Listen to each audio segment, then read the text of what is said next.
All right, good morning, everybody. Welcome to the Ohio EPA Office of Environmental Education grants session.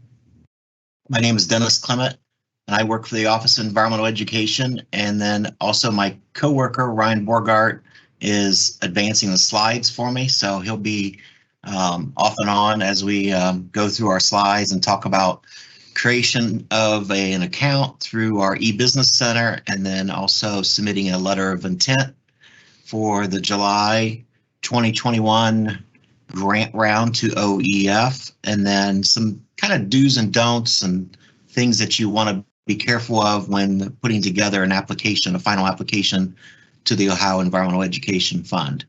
So if you were a past grantee or had submitted an application to the Ohio EPA Office of Environmental Education in the past, you had received some instructions back in November of 2020 to go into the system and update your account for the e-business center. If you did not do that, that's fine. You can still use the account that you previously had. If you have never been an applicant of the Environmental Education Fund, you will need to create an account. So this is sort of the landing page for the Ohio EPA e-business center. I shouldn't say sort of, this is the landing page for the e-business center for the Ohio EPA. This is where all the work is done for companies to do their annual reporting, to pay fines, pay bills, submit plans, and the Office of Environmental Education is included in this portal, if you will. So Ryan, if you could scroll down under the services provided or services available, and you'll see there is a link there for the Ohio Environmental Education Fund for submitting of grant applications and reviews to the Business Center. Go ahead and click on that, Ryan, Office of Environmental Education. This takes you directly to our main webpage for environmental education, and where you possibly found the link for today's meeting. You can see there Thursday, June 24th, 10 to 11 a.m., 11:30 a.m. This is Ryan could scroll down a little bit. We can provide you a lot of other resources, information about the upcoming grant round in July. This is our first grant round coming back since January of 2020 that we've had an actual grant round. So this is our attempt to hopefully get some applicants and answer some questions for you. And then further down this page, you'll find a couple of our workshops that we've done in the past have been Grant Writing 101. This was from 5/19. We have a recorded seminar workshop online there. You can look into for other resources, funding ideas, and then also Grant Writing 102 is more the do's and don'ts of creating a budget, realistic objectives, activities, and so forth, of putting those applications together. So I encourage you to read through those if you, or listen through those two recordings, as they will provide you some great detail on putting together an application to OEF, and then also do's and don'ts, and then other resources of funding as well. And as you go further down the page, you'll see our annual report, our annual agenda, and then our OEF program brochure that might be of more interest to you. And then under the tab Application Guidelines and Resources, you will find our grant guidelines for 2021. We do have two grant rounds, or two grant funds. We have our OEF General Grant Guidelines, and then we also have our OEF Mini Grant Guidelines. The general grants are from $5,000 to $50,000, and then our mini grants are from $500 to $5,000. I cannot tell you enough that you need to read these guidelines. Very, very important. And as you go through your application, once you've created an account, you have your letter of intent that's been approved, and then you start working on your application, you will find that there are certain areas of that application that you're able to click a hyperlink and it will take you to those grant guidelines. There's timetables on the grant guidelines. There's other information about doing objectives and activities, and just a wealth of information. And I would say roughly 99% of your questions can be answered by reviewing the grant guidelines. So it's very important that you read these guidelines, see when the earliest start date is for your applications, because we're doing our applications, they're due on July the 15th. But the earliest that you can start your project is not until December the 1st of 2021. So there is a large amount of time from when you submit your application, and then the application is reviewed by staff, which would be Ryan and myself, and then it's reviewed by a panel of experts on the outside of the agency and on the inside of the agency. And then it goes through council review, and then it has to go then from there to recommendations to the current EPA director for her to make her decision. It's either the director or her designee for them to make their decision on what will be funded. So there are several layers that are happening within that period of time. Now, let's say if you are very successful and your grant is reviewed, it goes through council, it's reviewed by staff, it goes to the director is signed off on it. There has been instances in the past where we've actually allowed applicants to start a little earlier than December the 1st. But I would encourage you to stick with that date. This is the date that you'll have to enter. It's the earliest start date, the date that you'll have to enter into the system of starting, because the system will not allow you to put in, say, November 1st, 2021, because it will give you an error message. So you'll have to at least adhere to, when doing the application, of using that at least December 1st of 2021 as your earliest start date, and then building your application through 2022 for a mini grant, because that's only a 12-month period that you have to complete that project, or a general grant. We encourage 12-month completion of those projects, but we allow you up to 24 months to complete the general grant projects. So you basically are building from December 1st, 2021 to through 2022 for mini grants, and then 2022 and possibly 2023 for general grants. That just basically depends upon your application and how much time you need in order to complete the activities and the objectives for the specific project. So a lot of great information on this page. I encourage you to go back, reference the information. If you have questions, certainly you can give either Ryan and I a call or an email, and we'll be happy to answer any of those questions for you concerning the education fund. All right, Ryan, if you would go back to the main landing page for the e-business center. All right, so over to the far right, you see quick links for e-business center help wizard, e-business center FAQs, e-business center fact sheet. There's just a lot of great information that you can tap into for more information about the e-business center. I will tell you that if you have questions that pertain to technology, this is where the e-business center would be very helpful to you. If you have a question about, is this a good activity for this project, or is this a good objective or starting point for this project, the e-business center cannot help you. Those are questions that need to be directed to Ryan or myself.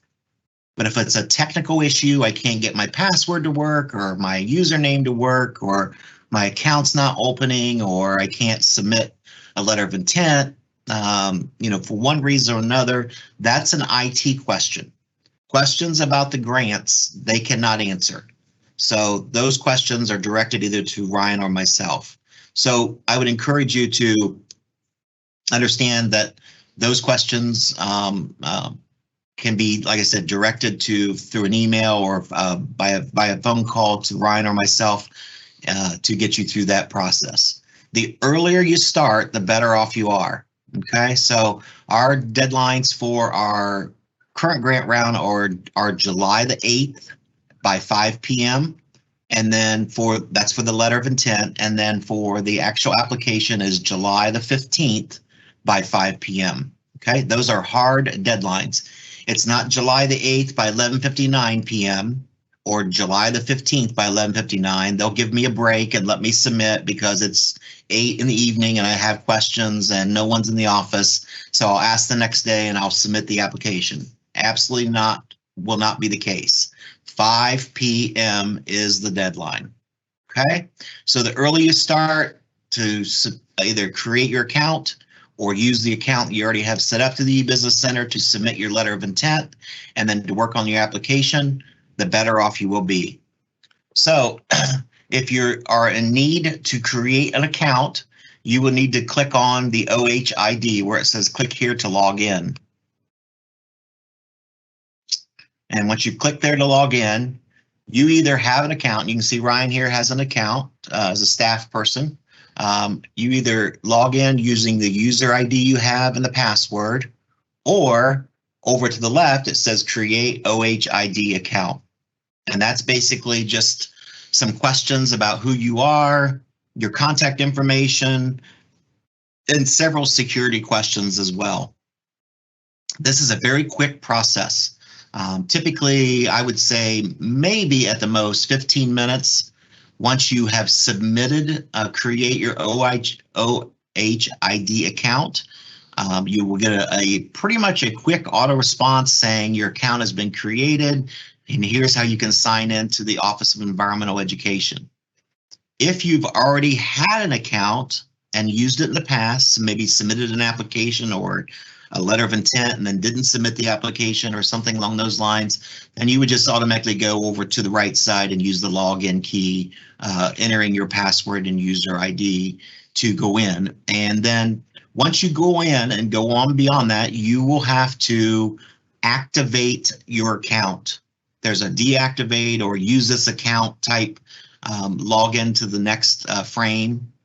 And that's the account that you'll be using in order to submit your letter of intent and then your final application.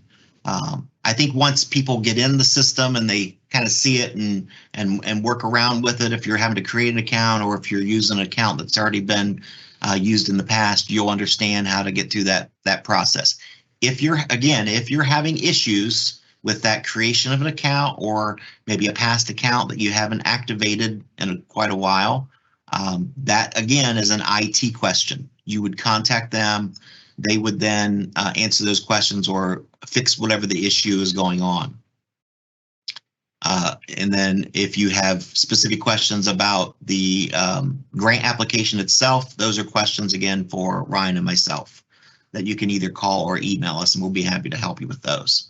So that's pretty much how you submit, either create an account in the new OHID or to use the current account that you may have if you were a previous grantee through the Ohio EPA Office of Environmental Education.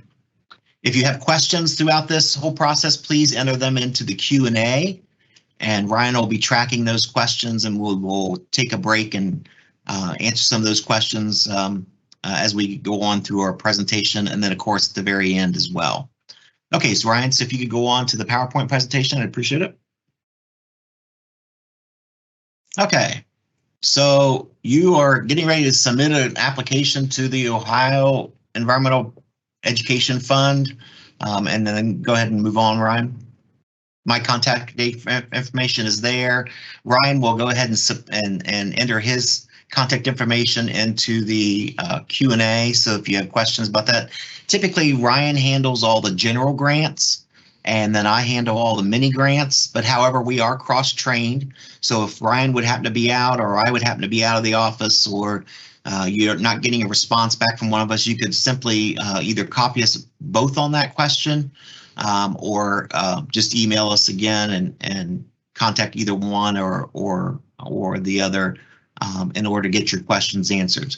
We typically are in the office, especially as we get close to a deadline. We are typically in the office pretty much all the time. I say office, we're actually still working from home, but we answer those questions and stay pretty close to the education fund while the deadlines are approaching, just because we understand that you may have questions as you move along through your application process. So as I said earlier, our deadlines this year for our grant fund, the letter of intent and that's the LOI, is due July the 8th by 5 p.m. And then the application is due by July the 15th by 5 p.m. Now, that's not to say that we're going to go in the system and we're going to close it down right at 5 o'clock. But however, we're going to track through and we're going to see any new LOIs that are being created. If we see you in there working, we're going to be contacting you, say if it's 501 or 502. We don't want to basically cut you off from the system because basically what happens is if you've missed the deadline and we close the system and stopped accepting LOIs, or even worse, if you're almost have your whole application completed and it's 501, we don't want to get rid of an entire application because, of going up right against the deadline. But however, that does not mean that on July the 15th that we're going to wait until 5:20 or 5:30 for you to finish up your application, because that's just not the case. We're going to say, well, you probably have missed this deadline, and we would encourage you to submit your application in our January grant round. But that just gives us an opportunity to save the information that's in the system, and then we can, when you submit for the January 2022 grant round, we can move that information forward so that you don't have to recreate everything. So it's not that we're trying to cut you off and then lose your entire application or your LOI. We just want to make sure that we are not cutting people off at the very, very last minute, and then after having worked at it several hours, especially when it comes to the final application. But those deadlines are pretty close. Again, we're in the system, we're in there looking, seeing who's in there working. We know who has been creating a letter of intent. We know who's been working on their application and how far they're along. So we will be in contact, especially with the application part of it. We will be in contact as the day moves along on July the 15th and be saying, okay, you have about 2 hours to go. You need to move along and get your information submitted because you're up against a deadline. And I know that's kind of stressful to you, but that's just how we have to do it because a lot of people wait to the very last minute to submit final applications. If you do not have a letter of intent approved by 5 p.m. on July the 8th, you will not be able to submit an application for this July grant round. So that's very important. Creation of that account, which can be done anytime through OHID, and then submitting the letter of intent. And let's say once you got your letter of intent, it's been submitted, it's been approved, and then you think, gosh, I'm just not ready to submit this application for July 2021. That's fine. We can withdraw that letter of intent, and then you would just have to create a new letter of intent for the new grant round since you didn't have an application populated in the system. You can also do that, I guess, if you get down to the very last minute of the application deadline and you just aren't comfortable, you're not ready to move forward.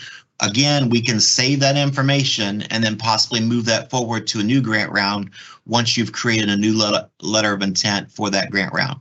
Each time you go through this process, a new letter of intent for each grant round has to be completed because we're either in a new time period or a new fiscal period for our agency. So it's very important that that letter of intent is completed. But if you have something in the system that maybe previously didn't get funded or you just did not submit, please contact, before you create that letter of intent, please contact either I or Ryan, and we will help you move that application forward so you're not having to recreate the whole application again. That's very important that you just not submit the letter of intent and then go in and start working on it once it's been approved, because you have information in the system and we would want you to use that information versus recreating the entire thing, unless the project is something that is totally different from what you had submitted before. So give Ryan and I an email, and we would be happy to help you get through that LOI process to move the previous application forward. It could be an instance where you just weren't approved to be funded this particular grant round.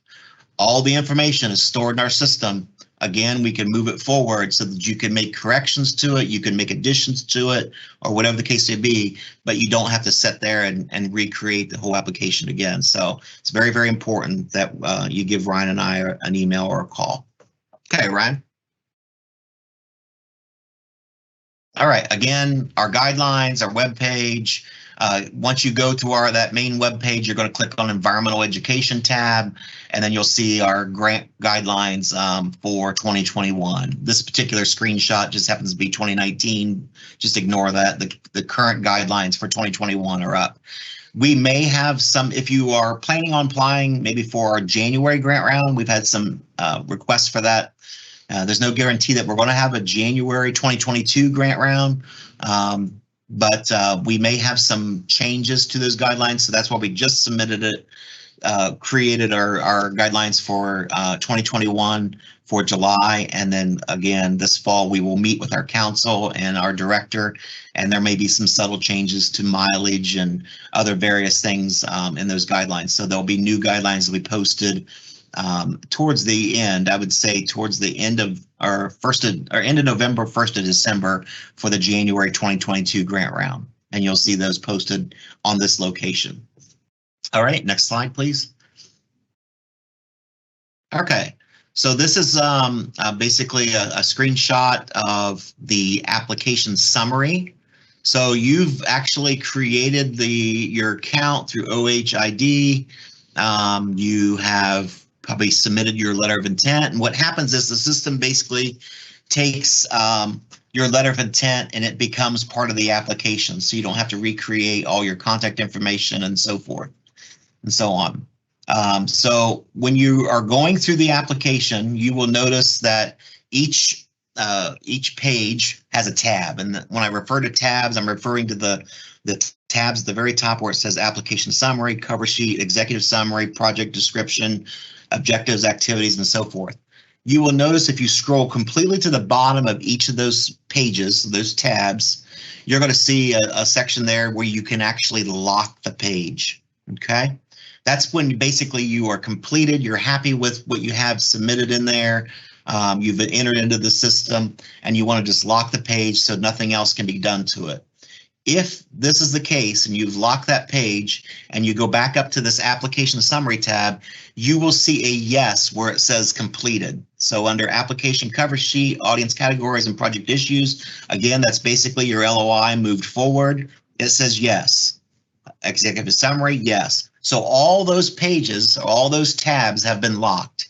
Now, if you've not submitted the application, you can unlock those pages as well to make corrections or additions.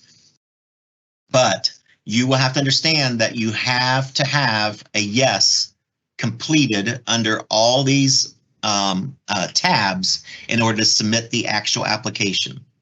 I will say just real quickly for IT purposes, if you will, saving your application is very important. You will have a save option as you go along. So let's say you're working on your application and you get a phone call and you've worked 2 or 3 hours on it. You go take the phone call, you're a half hour, 45 minutes away, and you come back, all your information's gone because the system updated and it did not save the information. So I would encourage you, I think every 29 minutes the system times out. I would encourage you to continually to save your work. And again, you'll have those options on each of those tabs, but to save your work as you move along. Don't submit, start entering information and then walk away and come back to it 2 hours later, because all those details will be gone if you've not saved your work. So again, very important that you save it.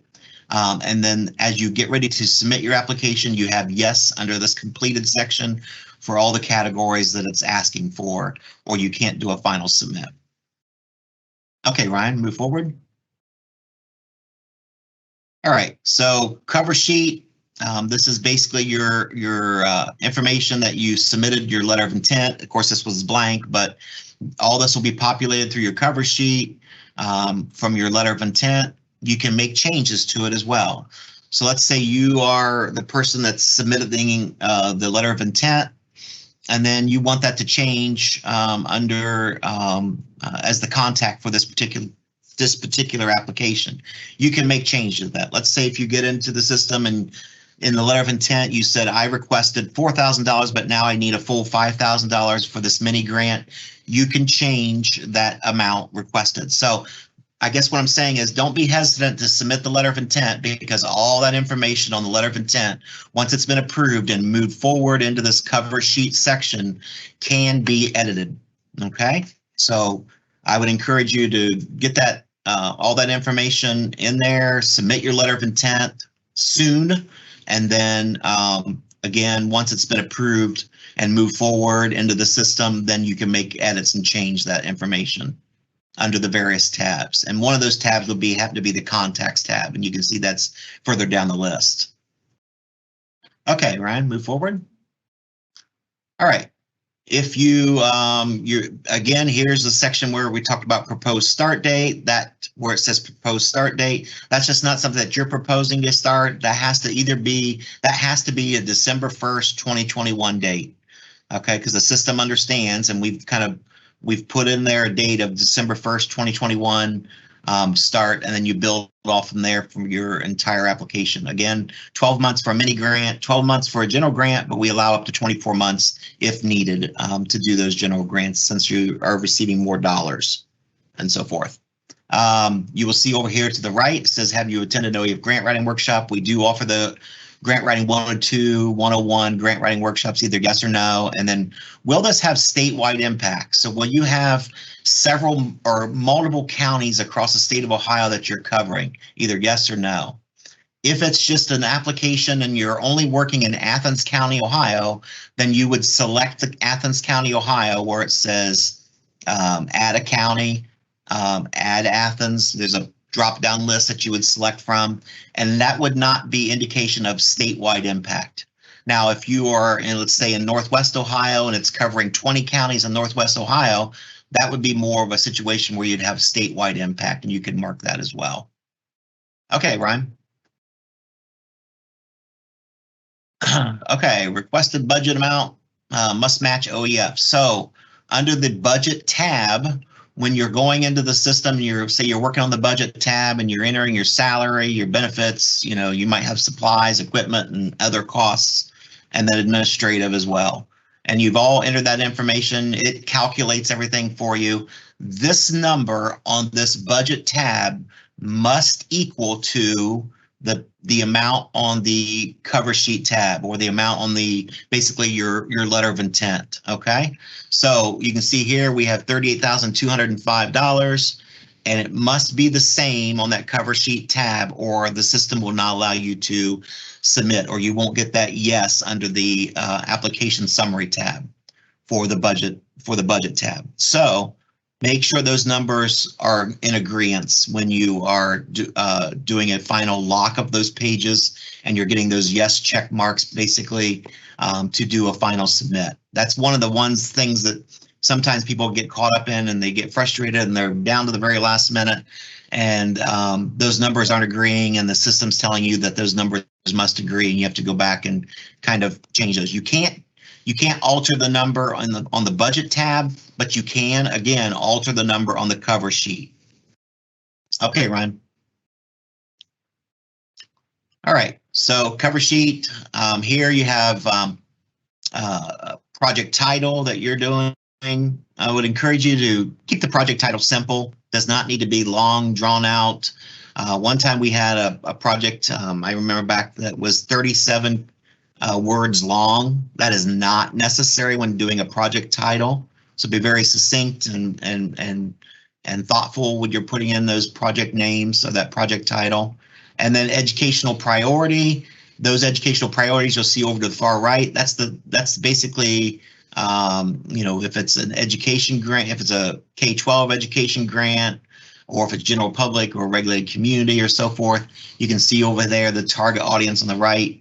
You mark your primary one, and then you can have secondaries, and then you can also mark none as well. So if you're preschool through university and you're only hitting those students with this particular project, then you would mark the primary under preschool to university, and then put none under general public and regulated community.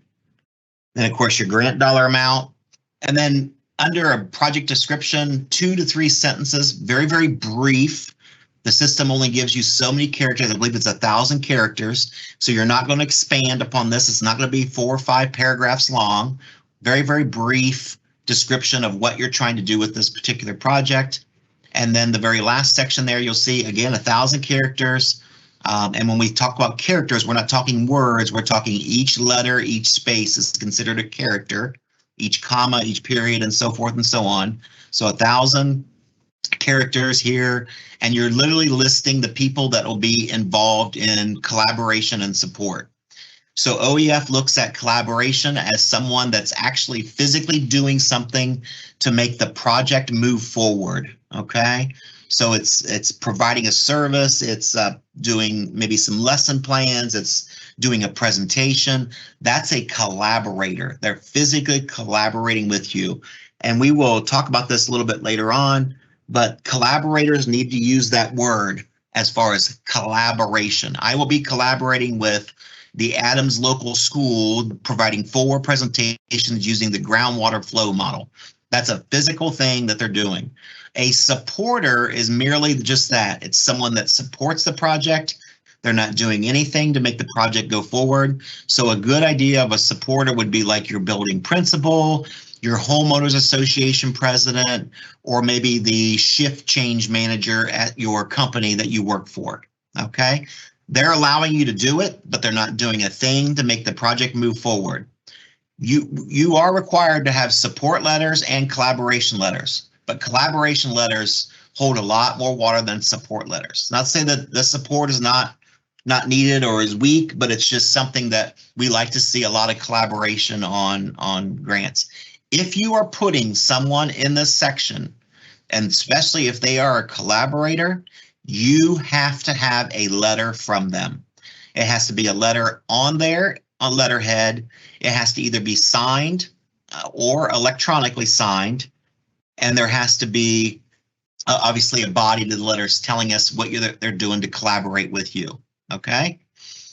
These cannot be emails. They cannot be emails. They cannot be just a note that's uploaded to the system. It has to be, again, on letterhead. It has to have a body to the letter, and then either signed, physically signed, or electronically signed.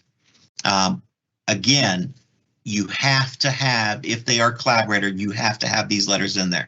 Even if they're a supporter, if it's your building principal or superintendent of your school or something along those lines, or college provost or something like that, those letters, if you're listing them, those letters need to be uploaded in the system, and we'll show you where those letters are uploaded a little bit later on. Okay, Ryan.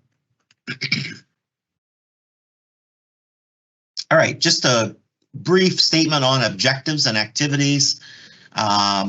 So, you know, I guess part of that is basically an objective explains what the project will achieve. It's not something that's basically action items. It's not activities that you're doing. And then those activities that you do are specific steps that will achieve that objective, or specific steps that meet that objective.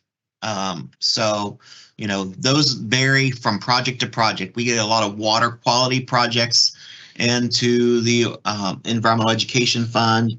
And, you know, it might be an objective and then have 2 or 3 activities off that. I don't want you to get hung up on, you know, should I have 3 activities? Do I have to have 6 activities because I'm doing a general grant and I'm asking for more money? We can't tell you how many activities you have to have, okay?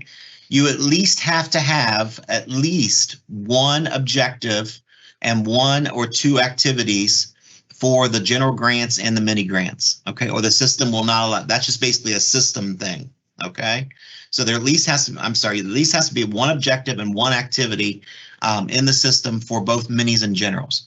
But don't come back to us and say, if I have 12, is that good? We can't tell you that it'll be funded. Okay, that's just something that we don't know. It's based off of your project, and you have to be able to tell us how many activities and how many objectives that you need in order to solve that particular project.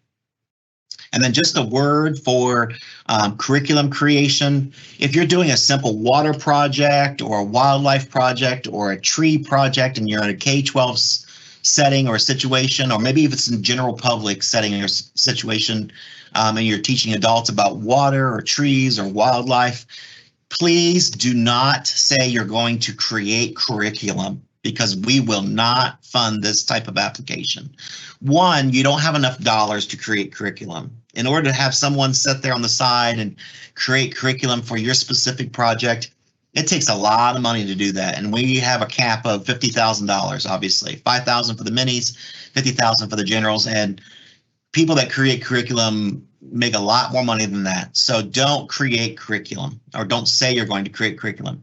If it's just a general water quality curriculum, Project WET, which we facilitate out of the Office of Environmental Education, is a great curriculum to use. I encourage you to find out more information from that. You can contact myself, because as I'm the state coordinator for that, and we could get you more information about Project WET and how to become involved, how to take a workshop, how to write maybe that into your proposal to do a teacher workshop in your local school or university or the general public audience that you're working with. We'll be happy to answer those questions. If it's something to deal with wildlife, ODNR, Division of Wildlife, has Project WILD.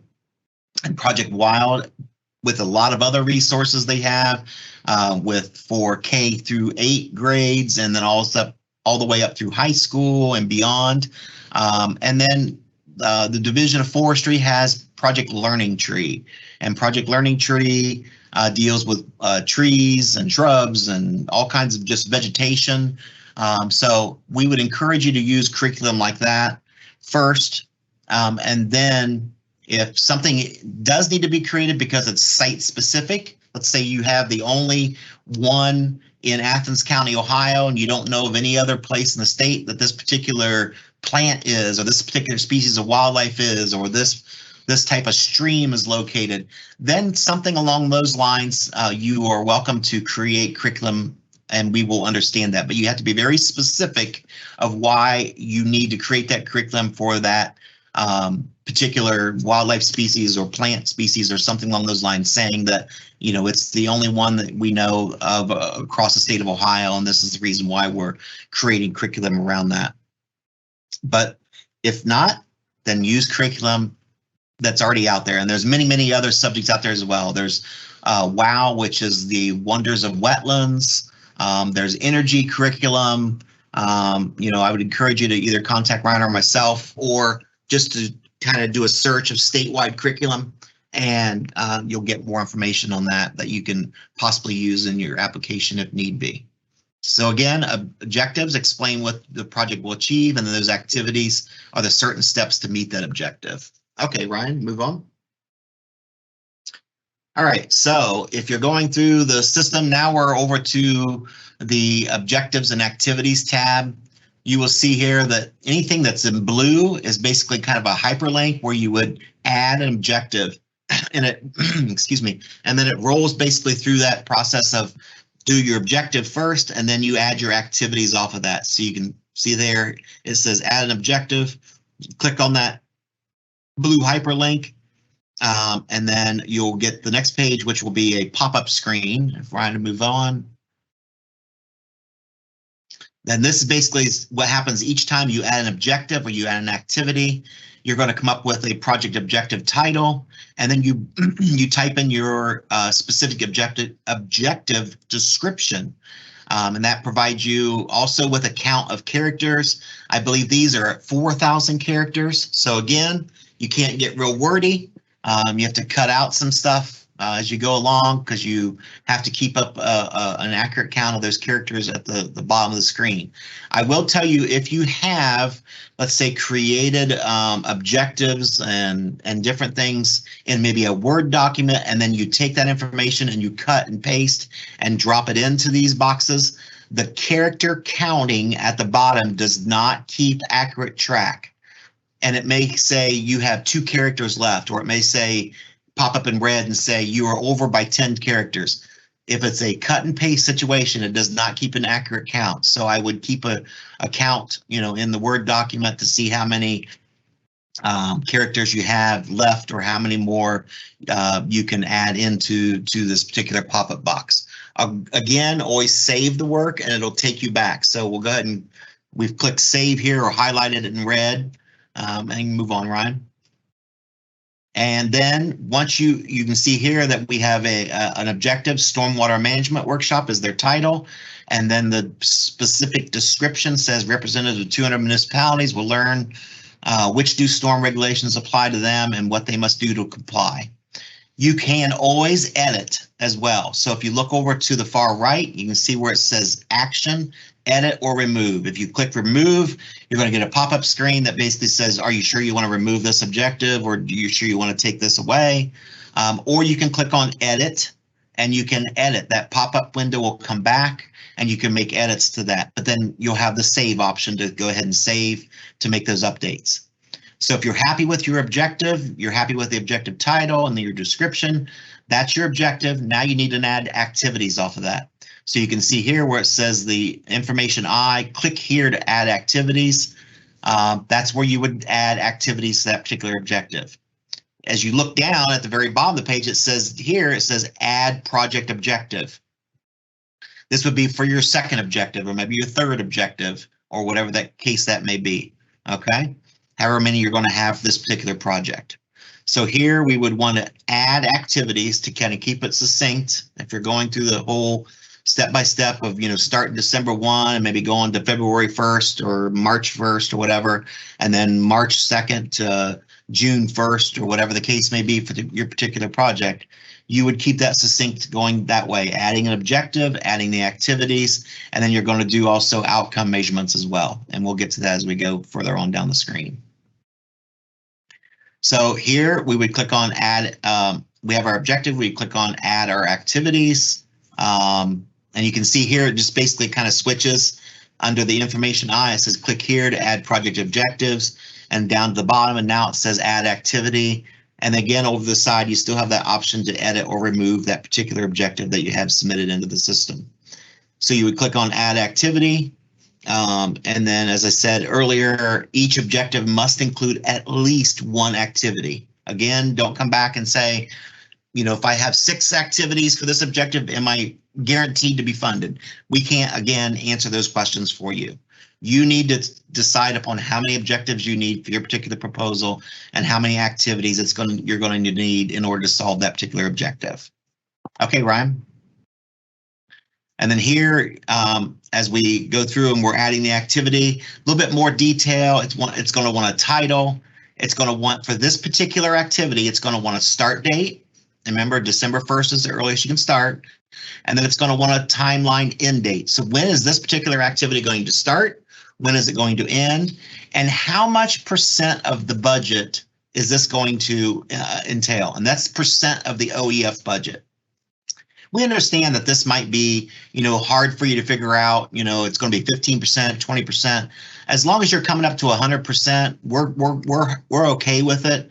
But you need to obviously enter, since it's highlighted in red or asterisked in red, you need to enter a percentage into that. Again, remember, you can go back, you can make edits as you go along. Let's say if you get to the very end, let's say you have 3 objectives, 9 activities, but you're at 105% of the OEF budget. You can go back in and alter these percentages by just going back in under the edit key to that particular activity and then changing the percentage to 13% or 14%. Not a big issue, but you do have to have a percentage in there. And then, of course, you're going to put in there your activity description. And here you see, again, I think it's 4,000 characters. It may be 3,500. It just kind of depends. It'll give you an accurate number as you go in the system, but that's the characters you have to stay within in order to describe that particular activity description. Again, you would scroll down to the bottom. Once you're satisfied, hit save, and Ryan, you can move on. And then you can see now we have our objective. We have objective title, we have objective description, we have our first activity included in there for this particular objective, and then we have our activity description, our start date, our end date for this activity, the % of budget of OEF for this particular activity, and you again have your edit or your remove key as well. So then if you have more activities, you would go up to the top, you would click here you would click add an activity there in the middle of the page, or you need to add an outcome measurement for each activity. So if you see there at the bottom, it says add outcome measurement. You can move on, Ryan. You're going to need at least one outcome measurement. You can move on, Ryan. And you're going to see here that we have a pop-up screen. Again, we have a title for this particular outcome measurement. You have an initial, and this is for this particular activity, not for the entire project, this activity, the initial outcome, and then you have a long-term effect outcome. So what's the initial, what do you want to happen from for this particular activity right away? And then maybe think about down the road, 1 to 2 years, 3 years, what's going to be the long-term effects for this particular activity. Again, you scroll to the bottom, you would hit, once you're completely satisfied, you hit save, and then you can move on, Ryan. Then you can see now we're populating as we go along. We have our objective, we have our activity, and then now we have our outcome measurement. Now you can see once we go back in, once we're in the system, we want to add another objective and more activities and more outcome measurements. You have the availability to click on what you want to do next. Let's say if you want to add another activity to this particular objective, click on add another activity. Let's say you want to do an edit of this objective or edit of this activity. Go over to the far right, do an edit. Let's say I want to remove it. You can remove it. Okay, let's say I'm completely satisfied. I have my objective, I have my activity, and then I have my outcome measurements. Now I want to add a new objective. Go to the top, click here to add another objective, and then populate and build off of that objective with your activities and your outcome measurements. Okay, Ryan? Just some information on budget. Budget, you must include a 10% in-kind match. So anywhere in the budget, you'll once you get in the system and you're going to see there's going to be an OEF section that you're requesting funds from. Of course, again, it cannot exceed $5,000 for mini grants or $50,000 for general grants, but you have to include at least 10% match. Those can be from in-kind match, cash on hand. We will not consider any in-kind direct costs like electric, rent for your office space, those kind of things. If it's something that's specific to the project, like phone calls, we will consider phone calls, but it has to be very specific to the project. Or let's say it's mileage, traveling to a workshop from point A to point B, we would consider mileage for that specific thing, but not just generally paying to keep the lights on in your office, to pay the rent, because you're working on many, many other things other than this particular project, and we understand that. And then another thing is that we do not fund any food. Sometimes we'll get kindergarten teachers that'll do applications for, maybe learning about bluebirds or the weather or something like that for their kindergarten class. They'll say, well, we need snacks in the afternoon. That's fine, but have your local PTA pay for snacks in the afternoon. We will not consider any type of food, lunches or anything like that. And then just furthermore, we will not consider that as in-kind match either. So let's say you're paying for, 30 teacher lunches or 30 homeowners association lunches. Don't include that on your in-kind side matches saying you're paying for those lunches, because that's nothing that we will consider as far as in-kind match. I would encourage you to charge $30 for your workshop so that you pay for that food and those expenses that wouldn't be funded through a grant or that you can't afford to pay for through your organization. Budgets that provide at least 50% match or greater, those will get extra review staff points as well. So let's say if you're doing a grant and you're asking for $5,000 and you have to come up with, 500 as your 10% in-kind match. Let's say if you do 1,000 or say $5,000 or $6,000 as 50% or more above that match, you're going to get some extra bonus points. And sometimes 1 point can make a difference of who gets funded and who doesn't get funded. So I would encourage you to include all in-kind match that you have available. And one of the questions in the past has been, I'm doing water quality monitoring and I have equipment that I used back in 1966. We will not consider that as in-kind match either. It has to be equipment that is relevant and something that has not been sitting on the shelf for 10, 15, 20 years. So if you're looking at doing a specific type of application, it's water quality, and let's say if you have a pH meter that is 1 or 2 years old, you can include that cost as your in-kind match. You might have paid $40 for that particular meter, and you can include that $40 as your in-kind match for your side of the budget. But let's say if it's 20 years old, no, it's out of date. The batteries probably aren't working. It might be corroded. You can't use that as your in-kind match. So that's just an example of how some in-kind matches work. Usually in-kind match comes from salary, could be benefits, it could be contractual, it's just a wide variety. But sometimes we do have supplies that have been, that are relatively young and have not been used, and we will consider that as part of your in-kind match. You may be given some money from someone, and say $300, and if someone gives you $300 to put towards your project, you need to have some type of collaboration or support letter from them saying, hey, this is how we're collaborating with you, providing you $300 in cash. And that would be a collaboration type letter because they're physically giving you something to move the project forward. Okay, Ryan, you can move on. Personnel costs. When we come down to personnel costs, we have a cap of 35%. And that includes not only just salary and wages, it also includes benefits, and then also contractual. So contractual would be anything that you enter into a contract with someone. Let's say you're contracting to have a something printed or something along those lines, or a speaker, and they have a specific fee that they're charging. You sign a contract with them, so it's a contractual thing. So we cap all three of those budget areas: salary, benefits, and contractual at 35%. You cannot exceed that. Now the system doesn't know that it's capped at 35%, but we'll do the addition when we get in there and we see that you're asking for well over 35% for contractual salary and benefits. Okay, so this is what we want to see, something that's below 35%. Next page, Ryan. This is something that we don't want to see. This far exceeds. You can see here they're asking for 28% salary, 24%. Well, right away, we're well over 40%, and then you have an additional, 19% on top of that. So they're well over 50% contractual, benefits, and salary. So you cannot exceed that, and we will remove some of that if need be as we move through the process. Okay, Ryan, move on. Other ineligible expenses include but are not limited to, as I said earlier, personnel costs capped at 35%. We do not do food. T-shirts. We get requests for T-shirts all the time.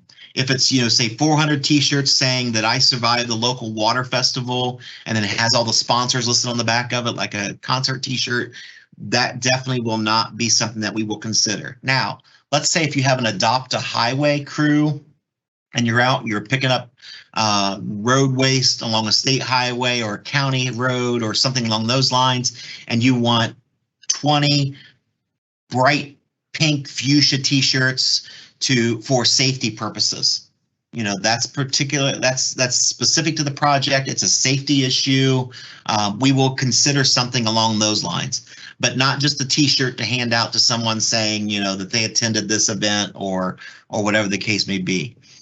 So those will not be considered. Promotional giveaways, any type of thing that you're using the grant money for, to buy pens, pencils, magnets, those types of things, those will not be considered with your name and logo or another person's name and logo on it.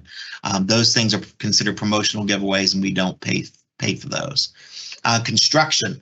Let's say if you're a school system and you have one of those bluebird trails or just a nature trail, and you are putting down mulch or wood chips so the students can easily travel through this trail, through the nature preserve or through the outdoor education center. That's not really construction. You have a wheelbarrow, you have a couple shovels, you're laying out the mulch, the wood chips or whatever. We're talking about bringing in a bulldozer and moving earth to build a building. That's construction, and that will not be considered for the OEF funds. And kind of going along with that as well is the heavy equipment rental or purchases of that equipment. We want to buy a truck in order to have at the nature center. We don't buy trucks. We don't buy homes. Again, goes back to we don't have enough money to do that. $50,000 is a very small amount of money. So we want that money to go more towards the educational value of anything else. But we wouldn't make purchase of that equipment or have that equipment come in if you're renting it by the hour or whatever the case may be. We just don't do that with our education funds.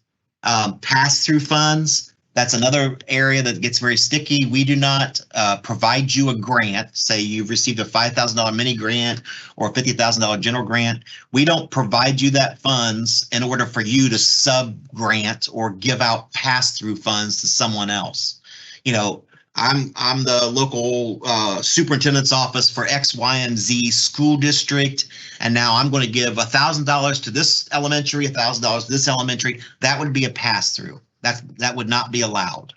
So please consider that when you're doing a pass-through grant. If you're trying to get around that as far as pass-throughs, then you would use the contractual section of your grant where you're actually contracting for services. But we just don't do pass-throughs using our grant money. And as I said earlier, we do not do indirect costs. So lighting, phone in your office, having a car in order to get from point A or to point B, because we would do it specific to the project, but not necessarily for just to have that car sitting in your parking lot for all other uses as well. And then if 50% of the budget is ineligible OEF funding, the proposal will not be considered for full funding, or will not be considered funding. Typically, we would call you, work with you, and say we could strike certain items out of the budget, but it would obviously lower that amount that you're requesting as far as the OEF request goes. Okay, Ryan? Under the contacts tab, you're going to have 3 contacts under that contacts tab. One person can be 2 of these titles. So you have a project director. That person is the person that is doing the project. Very, very important person. You have a fiscal agent. Fiscal agent is operating the funds. It's paying the bills. It's taking in the receipts. It's doing the fiscal closing reports, or maybe progress reports. As if you have a general grant, mini grants, you just report out one time. General grants you report out every 6 months. And then you have an authorizing agent. So your authorizing agent might be your building principal, your shift change manager, your board president of the local homeowners association. That's sort of like we talked about earlier, being your supporters. They're just authorizing you to do the project. They're signing off on it. Your fiscal agent, as I said earlier, handles all the money, all the receipts, all the reporting, and then your project director is that very, very important person that is making the project move forward. So as I said earlier, you could be a project director and the authorizing agent, and then have a different person being the fiscal person. You will not be allowed to be the same person for all 3 of these titles. You cannot be the same person for all 3 of those titles. And people have tried that in the past, and we've caught that and just said, hey, you need to have at least one other person be one of these roles. And we understand that some organizations are very, very small and they may not have enough people to pass around these roles, but I'm sure you can work with someone in order to do that. Okay, Ryan, move forward. Uploading documents. So an applicant may upload a maximum of 2 files, and you're going to see this on the upload tab of the application. One file I would suggest be all of your support and collaboration letters. That's why it's important that when you ask these people to do support letters, that they use the word "I support this project" and the reason why they support it, and then I am collaborating with this project, and then tell us what you're doing to make the project go forward. All those letters can be in one file.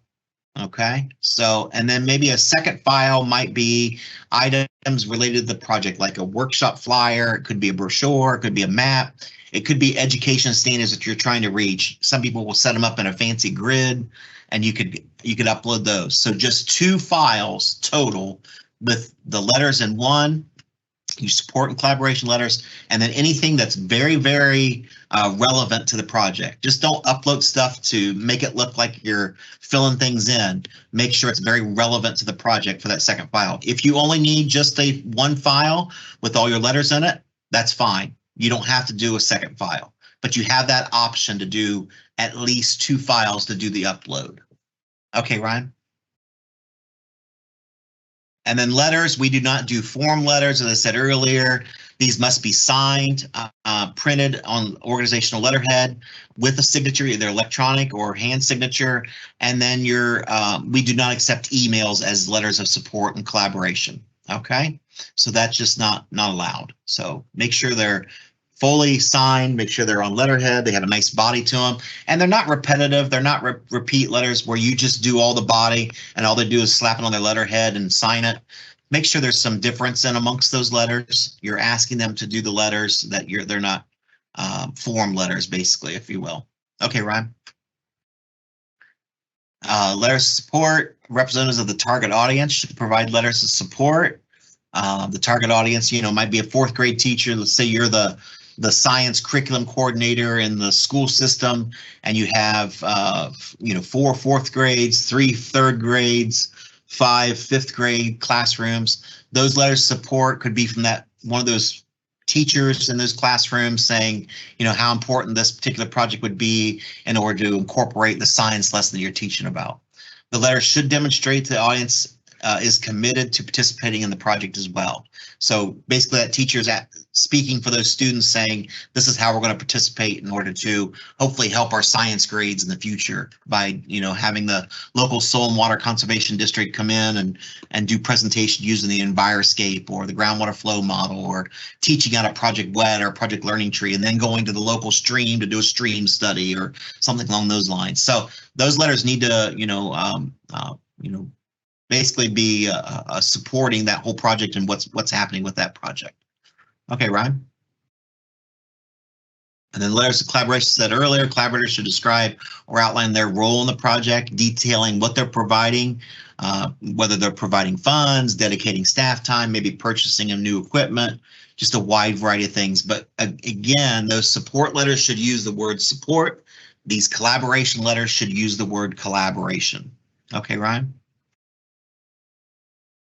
And then my contact information, my phone number, my email, and then Ryan has submitted his information into the Q&A for you to contact him. Again, Ryan handles most of the general grants. I handle the mini grants. We are cross-trained. If you have a general grant question and Ryan's not in the office that day, you can email me and I can answer some questions for you as well. Okay. So what we'll do is we just basically copy each other on the emails just to keep us both apprised of what's going on with their particular applicants. Okay. So if you have any questions, feel free to email Ryan or myself, and then you can also call as well. Again, we are working from home, so the call might be a little bit of a delay. You might have to wait because we have to wait for it to come into our email box. So there might be an hour or two delay. It's not a quick return as we would be setting our desks in Columbus, but we especially with our grant deadlines and getting information out, we do get back to you right away as quickly as possible. All right, time for questions. Ryan, do we have any questions in our Q&A box? Yes, thank you, Dennis, for the presentation. We do have a few questions. So the first one is, how accurate does the budget included in the LOI need to be? And can this amount be changed when the full proposal is submitted?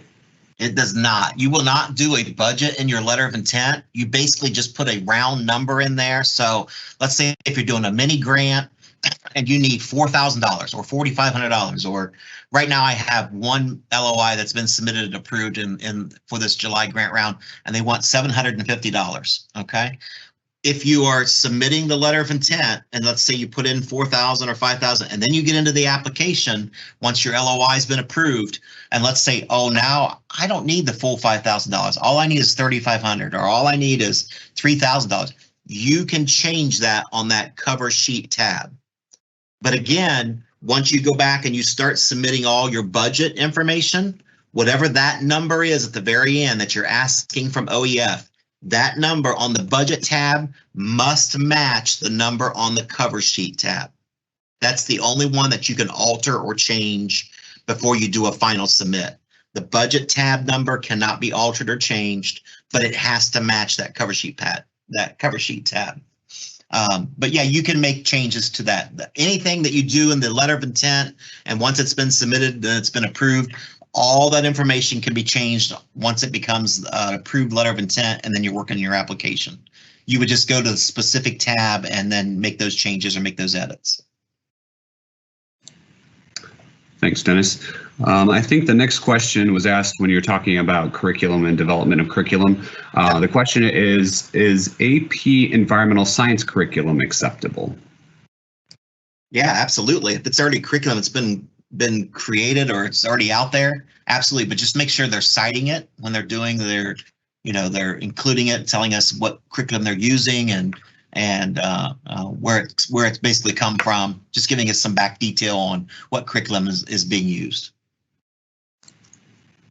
Thank you, Dennis. Next question, can we start on the application before our LOI is approved? No, you cannot. You have to have an approved letter of intent before the application can be worked on. Now, you can work on an application in just a Word document if you're choosing to do so. But remember what I said earlier was if you're going through and you're submitting activities and objectives and you're grabbing them from a Word document and then pasting them into the system, that system will not keep up with the character count. So you'll have to be very careful that, let's say if you go down to the bottom and you hit save, you're going to get a red message at the very top of the page and it's saying that you're over on characters. And then you look down at the bottom of the character count and it says I've got 50 more characters. It's not keeping an accurate tab of that. If you're typing it in, it keeps an accurate tab of that. But no, you cannot work in advance before a letter of intent is approved, unless it's in a Word document. Thanks, Dennis. And I remember to like copy and pasting from a Word doc into a box that keeps track of characters. And if it was over, it cut off the certain amount of characters that it allowed. So just be aware of that challenge too. Absolutely. Next question. If I'm a teacher, does my yearly salary, can that be counted as match? Absolutely. Absolutely. You can count your salary. And what we say is about a third of your benefits. So you wouldn't count your entire benefits package, but about a third, because we understand that you're not entirely working on this project, 100% of your time. So roughly, count the amount of salary that you're working on the project, about a third of your benefits on the in-kind side of the match. Thank you, Dennis. Next question, is the application for the mini grant and the general grant the same? No. And that's a good question. I think we seen earlier that there was an executive summary in the one of the slides that was presented. We only have executive summaries, and that's basically kind of an overall big picture of the project written out. And we do not have executive summaries for the mini grants. So there are some subtle changes. There are some different headings for mini grants versus general grants. You're going to have to do a lot more work for the general grants because you're getting a lot more dollars, and it's more time as well if you decide to take more than 12 months in order to do the project. But you would see varying slight differences in the two applications. Thank you, Dennis. Next question, can you talk more about listing the educational standards that relate to the activities and objectives? Yeah, this is something that you have to have if you're doing a K-12 or K through university application and you're reaching, let's say, fifth graders. I would encourage you to go to the Ohio Department of Education, and on their webpage you would find specific standards. If it's obviously it's going to be science, and if you're I shouldn't say obviously, it could have something to do with literature or writing journals or math or something along those lines. You would specifically list what standards that you're reaching in the actual application. You could do that in a separate upload if you choose to do so. If it's too text or too wordy, you're using up all your characters in your actual application, you could upload those in your second file under the upload documents. But contact the Department of Education, and obviously they have those standards and things that you have to meet. What we do suggest in that, and it's in our guidelines as well, that you at least have mentioned 2 or 3 standards that you're meeting in order to solve the particular activities or particular objective. You might have more. You might have more if it's a general grant, but at least 2 to 3 must be mentioned in either the application or uploaded in a separate file. Thank you, Dennis. Next question, when are the funds awarded? Is it not until December 1st? Okay, so again, in our guidelines, there's a timetable. Funds, the review period is after July 15th. Ryan and I are answering questions ahead of time, ahead of that 5 p.m. deadline on July the 15th. And then once July 15th comes, 5 o'clock, we kind of change our mindset. Now we're the reviewers, we're the staff reviewers. So we're looking at content, we're looking at the application, And then once we have that all done, then we assign those to outside reviewers for the general grants, and we use agency staff for the mini grants to review those applications. They have at least 4 or 5 weeks to do their review, and then we have a meeting. We have a council meeting later in the fall. We have a staff meeting 2 or 3 weeks before that for the mini grants. And then once we have made recommendations to the EPA director, she has at least 4 or 5 weeks to make her final decisions on what's being funded. So that's why we put the earliest start date as December the 1st. Those funds will not be issued or encumbered on your behalf until after a contract has been signed by you as the organization or school or university or whatever. And then it's that contract submitted back to us for our director's signature. And then once our director's signature is on that, then those funds are then encumbered in your name. And again, none of that is allowed to start before December the 1st. As I said earlier, maybe we get all that contract language done and you've been awarded and, you have a contract signed, the director signed it, your organization signed it. And let's say it's the first part of November. We allow sometimes people to start a little bit earlier, but don't focus on that right now, getting the application submitted. Go with the December 1st, 2021 as your earliest start date. And then we can alter things if we get done a little earlier on the other side of it. Thank you, Dennis. Yeah, that's very important to wait until that contract is executed before you start, because we will not reimburse activities that happen before the grant contract is executed. So Exactly. very important. And that goes as far as too as doing news releases. We had a certain situation years and years ago where we actually had a grantee that was awarded a $5,000 mini grant.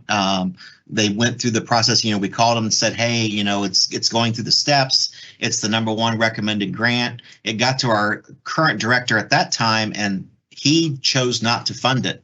But that particular person went ahead and did a news release ahead of time, and then actually went ahead and purchased all the supplies and just didn't read through the guidelines to find out that we do not do reimbursements. And then our EPA director didn't sign off on it, and they were not awarded the money. And they wanted to know, well, who's going to pay for this?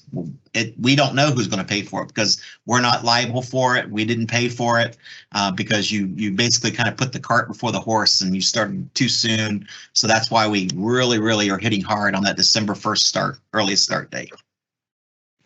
Yes, definitely. Very important. Yeah, don't do any news releases or anything ahead of time until you get the final word or you have a contract in your hand with signatures on it. Yes, absolutely. That's throughout our grant programs too. So Yeah. it's a very important lesson. We have some really good questions here. So this is a good head scratcher, Dennis. If a soil water quality project has impact on mitigation of HABs, is that statewide impact or localized? For example, or in other words, to the counties, the tributary flows through en route to the lake. That's a good question. I guess it would be more of a statewide impact. It kind of depends upon the watershed and how well you've described it. The counties that it's the particular tributaries are flowing into the main stem of the river. If it's say 20 counties, they're more apt to be a statewide type impact type thing. It would also involve, even though that's a particular watershed that you're working on, you might want to do education across the state and include all 88 counties. That's a big ask. That's a big project to take on. That's where we kind of look at, is it having statewide impact? Is it having, is it reaching just one particular audience in one particular county? That's not statewide impact. But if it's something that's reaching multiple counties, across the state, or maybe, half of the 50-50 of the counties of the 88 counties, that would be more considered a statewide type of impact, where you're reaching multiple audiences across a wide area. Thank you, Dennis. There was a question about if there will be a way to get access to the presentation. I answered that to the person, but I'll say that out loud, that we will be posting this presentation on our website after it gets edited. Yeah. Okay. And then how soon will the LOIs be approved? LOIs are approved fairly quickly. Once they've been submitted, Ryan and I just kind of briefly go through those LOIs. We look at the brief description you've provided, your contact information. We look at the budget. The budget request is, as far as one number is all you're doing. You're not doing a whole budget spreadsheet for the letter of intent to set earlier. That comes later with the application under the budget tab. We look at the audiences that you've checked off, and we look at all the subjects boxes that you've checked off as well, just to make sure that the letter of intent is good and it's something that we will fund. And then we hit a submit button, or we hit a approve button, and that will send you an email right away that says, that the letter of intent has been approved. Now you can get in the system and start working on your application.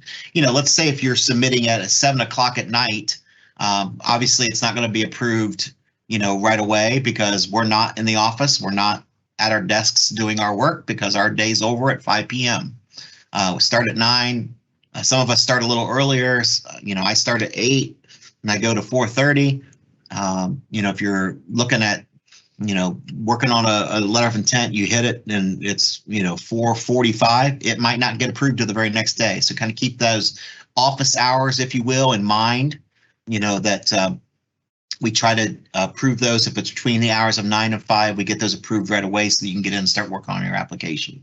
But it's not always the case. It might be the very next business day, but it's not, 1 or 2 or 3 business days afterwards. We try to get in there, and we get notifications into our email box that the letter of intent's been submitted, and we get right into the system and look at those right away, just so you can start working on your applications and get those approved. Or if we have questions, we can have the option of giving you a call to say, we're not real sure that this is something that we would fund, or you didn't check this box under the audience categories, or you didn't put in you need a better description, or, something along those lines. We can call you and ask for more information as well. Thank you, Dennis. Next question, the guidelines say not more than 50% for the budget goes to computer equipment. Does that mean sensors like dissolved oxygen, temperature, pH? Now that would be listed under equipment. Read that question again. Sure. The guidelines say that not more than 50% of the budget goes for computer equipment. Does that mean sensors like dissolved oxygen, temperature, and pH? Yeah, no. We actually had an application that was actually from a statewide funded university, and they were wanting to fill their computer lab with computers, and I think that's basically where that notation has come from in our guidelines. We won't fund, buying 30 laptop computers or 30 desktop computers to use for your technology lab. If it's one type of computer that runs a specific software to do the project, we will consider that, but not just to have every kid have a laptop computer or a piece of equipment to have out in the field. Now, that doesn't include the pH sensors, the the conductivity meters, those kinds of things. That's something that's totally different. This was, I think, goes back to that one particular application where they were trying to buy many computers to fund for their university. Thanks, Dennis. And correct me if I'm wrong here, but when we look at the budget, we look at like what funds are going to and how those funds. Those activities will meet the objectives and the educational objectives and the measurements overall. So we review the budget pretty carefully as far as how those funds are meeting the objectives. So that kind of gives you an idea of what we kind of look at there.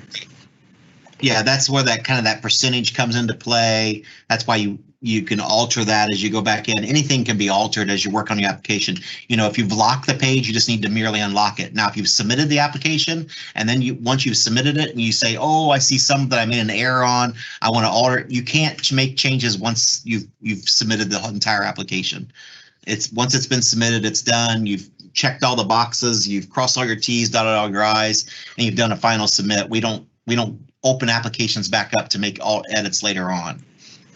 So just be cautious that you have looked through everything, and you looked at the budget, and you've looked at your objectives and your activities. You have at least one activity for each objective. You have your contacts in there and everything, and then do lock each page as you go through. That's what gets the yeses on the application summary tab. And then once you've done that, you can do a final submit of the application. Yes, absolutely. And I think you may have mentioned this, Dennis, but we do offer a one-time pre-review of the application. Do you want to speak more about that, Dennis? We do. We do offer a one-time pre-review of your application. Don't submit the application beforehand. So basically give either Ryan and I a call, or we prefer emails, and just say, hey, I've got as much information into the system. Could you do a one-time pre-review? Now, do not call us on July the 14th at 5 p.m. and say, I want you to thoroughly review my application. We won't do that. We're basically looking for cross the T's, dot the I's. Yeah, it looks good. Hit the submit button and get it submitted. Now, if you're a week out before or 2 weeks out before, even better, and you've got all the information in there, your letter of intent's been approved, your application's been as completed as possible, you might be missing a few letters of support or collaboration that you've not uploaded, or you might, you're waiting on someone to be designated as the authorizing agent or something along those lines. We can still get in the system, print it off, see it, review it, and then give you a call back or give you an email back saying, here's what we suggest, maybe change this, alter this, fix things in the budget, remove this from the budget because we don't fund it, that kind of thing. And that, again, is a one-time pre-review. Don't make the edits and changes that we suggest and then call us back and say, now can you look at it a second time? Because we only do it one time. So our suggestion is to you is to get as much information into the system as possible, and then save it, and then give us an email saying, hey, can I have my one-time pre-review? And we highly suggest that because there's not a lot of grant funds that offer that. Take advantage of it, but do it at least a week or 2 weeks out before the deadline of July the 15th. Don't be calling us the day of the deadline and asking for a thorough pre-review, because it just will not happen.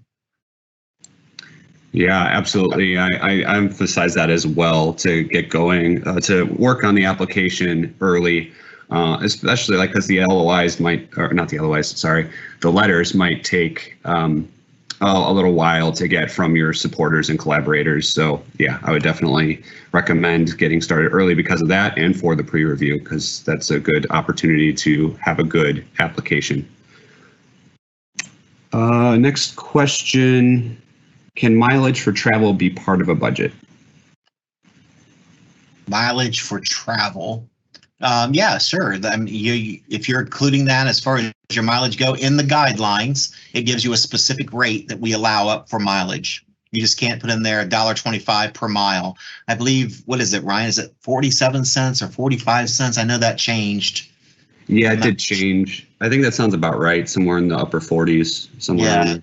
It lowered, it was at 54%, and then it lowered with the pandemic in the state of Ohio and actually across the country. We use the General Accounting Services number, but look in the guidelines and it'll give you a specific number for mileage, but it can be used as your in-kind match. Thank you, Dennis. That's all the questions I have for now. Okay. Well, if you have questions later on, feel free to, again, email Ryan or myself, and we're happy to answer those questions that you may have, and get back with you in a fairly short order. Again, if it's later in the day, 5 o'clock, it'll probably be the next business day before we get back to you. We don't have necessarily any holidays coming up other than July the 4th. July the 4th, we will celebrate that holiday, which falls on a Sunday. We will celebrate it on Monday. So the offices will be closed on July the 5th, Monday, July the 5th. So keep that in mind for Independence Day, that we will be closed that day. But then our letter of intent is due that week. So if you're waiting to the last minute up into that week, July the 8th by 5 p.m., that letter of intent is due. And remember, if you do not have a completed letter of intent and approved, you will not be considered for this July grant round. You have to have that on file in order to be considered for the July grant round. No other questions? None. Okay. Again, thank you for attending today. We appreciate you taking your time to learn more about the Education Fund and some of the do's and don'ts that we ask of you when submitting those applications. We encourage you to, again, get in there, do your if you haven't created your account or to do that, or use the account that you previously had to get in there, submit your letter of intent, let Ryan and I get a look at it, get it approved, or call you with questions, and then you can have all this time to work on your application. Don't hold off doing the letter of intent just because one thing's missing here or there, or you don't have a specific designee, because again, that letter of intent becomes part of the application. It's your cover sheet, and those things can be edited and changed later on. So thanks again for attending, and this presentation will be put up on our website here in the near future. Be looking for that. And if you have questions, feel free to give Ryan and I an email. We're happy to help you out. And good luck to you in your grant writing applications. Thank you.